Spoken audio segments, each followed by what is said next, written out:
Hey, what's up guys, it's ElasticSpyder here, and in today's video we're going to be looking at the Tier 10 Pan-Asian destroyer. And well, the matchmaking is decent for us, except for the fact that we do have two midways, one on either team. We got some, well, decent lineups here, nothing too fantastic. There's only a few cruisers on the enemy team, which is good for me, and then only a few destroyers, so most of the damage will be in terms of battleships, which is something I always like. Now my build on this ship, well, as of last patch, or as of the most recent patch, the Yueyang did get nerfed. I believe the torpedoes got I think it was a 15-second increase in the torpedo reload, and then a 1-second increase in the main armaments reload, which is obviously not a good sign for the Yueyang. So how does this ship compare to its previous state? Well, obviously it's going to be nerfed, but to what extent, we'll have to wait and see throughout this replay. For my my commander, I've got priority target, then last stand, of course. I pick survivability expert, superintendent, concealment, and then you can kind of mess around. I believe I also use torpedo armament expertise, and I think I might also use BFT. If you don't want to use BFT, then you can use something like adrenaline rush or preventive maintenance. But I think it's a very solid build nonetheless. You kind of have that overall good destroyer build. That what is it, 4x3. And you see that a lot in ships like the Khabarovsk as well, where you've got those, survivability expert, in basic firing training, and superintendent. Torpedo armament expertise is kind of something that's a nice little alternative for the Yueyang. But nonetheless, we've got torpedoes headed out on that Musashi, and I decided to start going open water, gunboat a little bit, just to try and get this Musashi to burn his fire. And as you can kind of see by the damage counter, well, I was able to achieve that. So if I do manage to hit any torpedoes, well, guess what? He's going to be flooding. And as you can see there, well, we got a torpedo flood, and that means we're going to try and get a fire to get him burning a little bit faster, and kind of get rid of as much HP on the board as possible, and as quick as possible as well. As soon as I get a fire there, I'm going to switch to the Alsace to try and get him burning as well. So you might be wondering, well, maybe I've got some, maybe I switched to main battery modification for my Yueyang instead of the torpedo armament expertise, reload rather. And you might be right, but in general for my build, I'm going to be using main armaments mod 1, engine boost if you have it. Then I've got aiming system. I believe I've got propulsion because the steering gears is quite good enough already. Then obviously concealment. If you've got the legendary mod, I don't know how good it would actually be on the ship. I don't recall it off the top of my head, but I'm sure if it, like most legendary mods, it likely reduces the reload of the ship's main armament via torpedoes and also main battery. So with that being said, I don't think it's that bad of a choice. You do lose concealment though. I think so. I actually don't know what the legendary mod does, but just be careful with that. Obviously, you always want to keep your concealment. And then the last slot is kind of up for grabs. For the most part, I've been running main battery modification, and I've had pretty good success with that, and that's why you can kind of see that my reload, it gets down to 3.6. Now, with that being said, if you are, kind of using the Yueyang as more of a torpedo boat, and rightly so, you do have very good torpedoes, then maybe you would want to switch that up and stick with that 4-second reload.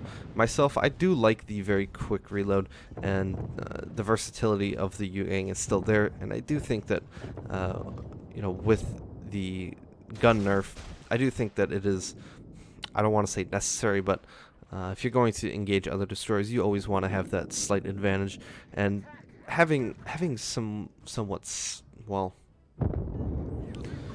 floaty shell arcs is sometimes kind of a pain in the butt to try and, well, counter enemy destroyers. So you want to get those you want to put as much rounds downrange as possible, is what I'm trying to say. Now, you know, that's just kind of my play style, and in this match, well, for the most part, I've been trying to focus on whenever I play Destroyer, the first thing to do is not go to the cap. I know it sounds a little bit counterintuitive, but I think it saves myself a lot of HP in the long run.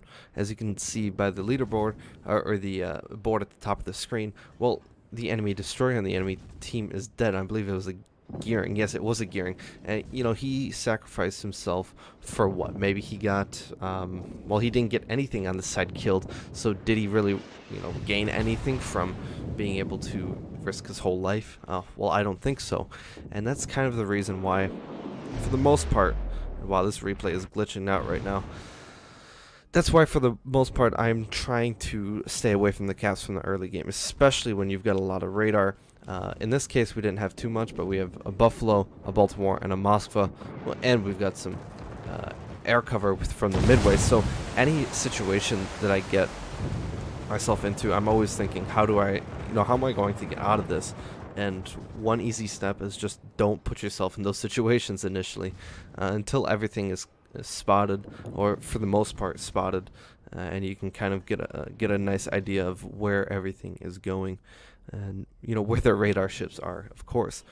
And you know that's helped me a lot throughout well, in the last, I would say, probably 6 months, because basically before then my strategy was just, well, you've got to go to the cap, you got to contest the cap, and that sort of thing. But that's not always the best idea. So here, the Jutland 1v1 Yueyang. Well, fortunately for me, I've got, well, allies with me, and since I kind of, well, kept my HP up from the early game, well, I was able to kind of take minimum damage there, which is of course ideal. Now I'm going to try and cap this now that my team has kind of surrounded myself, and I've got good positioning, and I'm going to slow down so I don't get hit by this Moskva as he turns his guns. That sneaky little devil.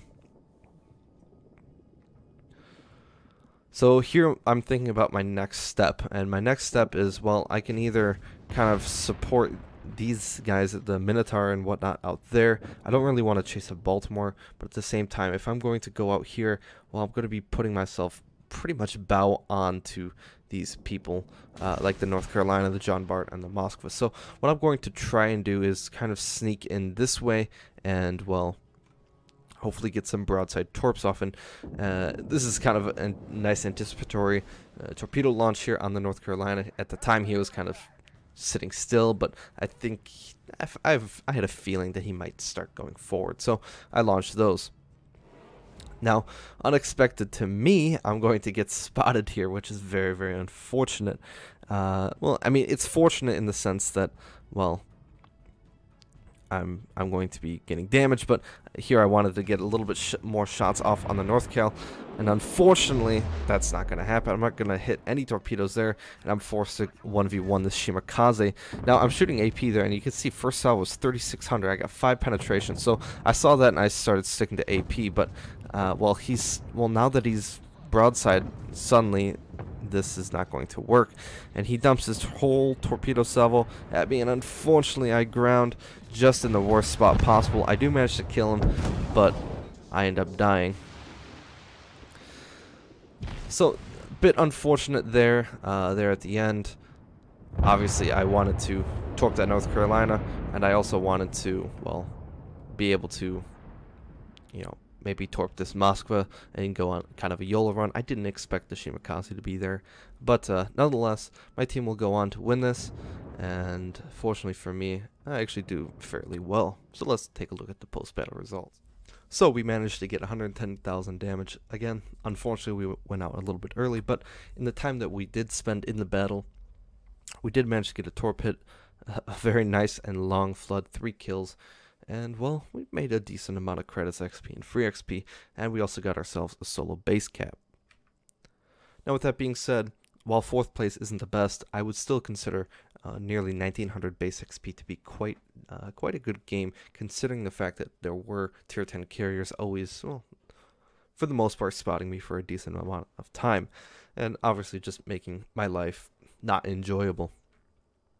But nonetheless, it was still a good game. My team actually did a very nice job, and I think I always like to showcase the kind of not so great games. It's always fun to showcase the amazing games, but, well, it's always nice to do every once in a while, show that I am human, I guess.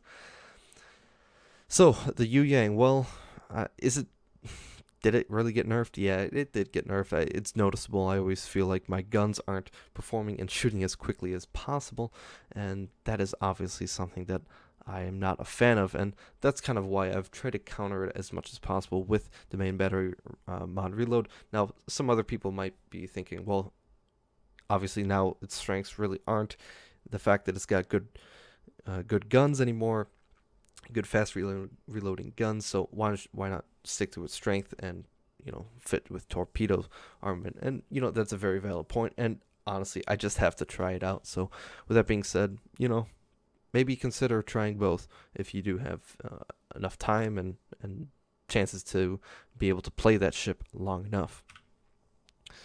But, you know, for a above average game, I would say 326,000 at tier 10 is always nice. This is not like World of Tanks where we're losing 15, 20, 30 grand because we fired a few premium rounds. So that's always nice, and I hope you guys did enjoy the replay. If you did, leave a like. If you didn't, leave a dislike, and be sure, if you are one of the winners, I know I've already contacted Boy White. He got his prize. Johnny G, please email us. I did try and mention that in the comment section, so if you're watching this video, please do that. And then Float Ships, I have not heard from you. You only have a couple days left before I'm going to redraw, so please, please, please, you know, leave some sort of comment on this post, or on this video rather, to know that you're actually still here and want your reward. So that being said, I hope you guys did enjoy the video, and have a nice day, guys.